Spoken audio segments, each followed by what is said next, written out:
હુકમને કાળમુખો દિવસ કીધો હોય. કાળમુખો એટલે ક પહેલો આવે.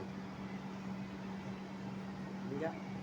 ક એટલો બધો હાઈ પાવર વસ્તુ છે ને, એની કોઈ વસ્તુ હાઈ પાવર નથી. કમાં તમને ખબર નહીં હોય, કામ કામ બસ, કામી માણસ. બીજું કાળકા, તમે એનો બ્રશ કરી લે, એ ક આવે છે. બીજા કૃષ્ણ છે, આપણું છે ને નામ કૃષ્ણ ક ઉપર છે. એટલે ક ઉપર જે નામ આવતા હોય ને કે સામાન્ય નથી હોતા. હુકમને કાળ મૂકો દીવો કીધો એટલે એ ક ઉપર આવ્યો હતો. એટલે ક સામાન્ય વસ્તુ નથી. એટલે કાળ મૂકો એને ના કહેવાય. તમારા કર્મ પ્રમાણે ફળ તમને મળે. કાળ મૂકો હોય પણ તમારા માટે કાળ મૂકો ના કહેવાય.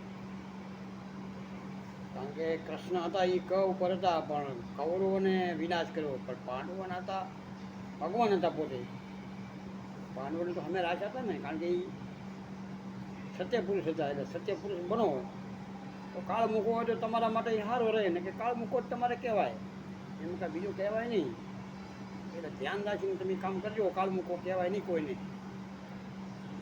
એટલે કંઈ સામાન્ય વસ્તુ નથી ને, કંઈ કાળ મૂકો તમને બનાવે તો, અને એ તો કાળ મૂકો પણ બને તમારા કર્મના હારામાં છે.